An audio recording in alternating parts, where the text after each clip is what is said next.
Welcome to Mechanic. Today we have a 2021 Mazda CX-9. On this vehicle, I'm going to show you how to replace your dome light, map light, or of the sorts.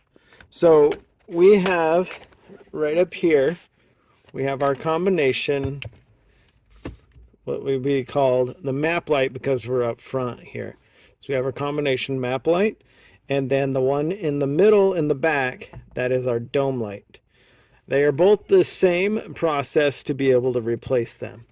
So our map light, dome light is just a little smaller in the window or the glass, but it's the same process.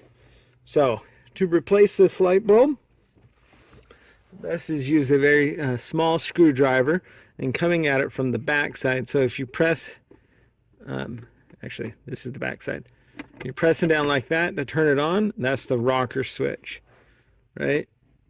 So you're going to take your screwdriver once we find out which side, and we're just going to pop this out a little bit.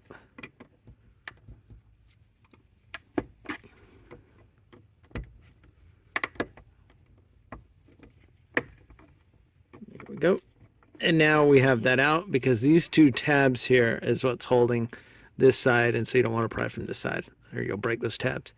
Now, to be able to get this light bulb out, if we pull this tab on the back, toward the back of the vehicle, that will unlock it for us to be able to pull the light bulb out to replace it. This light bulb here is a DE3425LL. So you can get a new one of these to be able to replace that light bulb.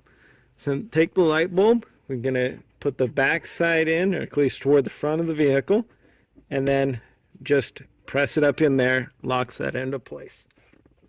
Then when that's all locked up into place, then the next thing you need to do is just take this with the two tabs, press it in first, and then being able to press the back tabs in and double check that it works. So that's how you'd replace your dome light. This is the map light per se, being it's in the front, but it's map and dome together. So thanks for watching Mechanic, where you can be the mechanic.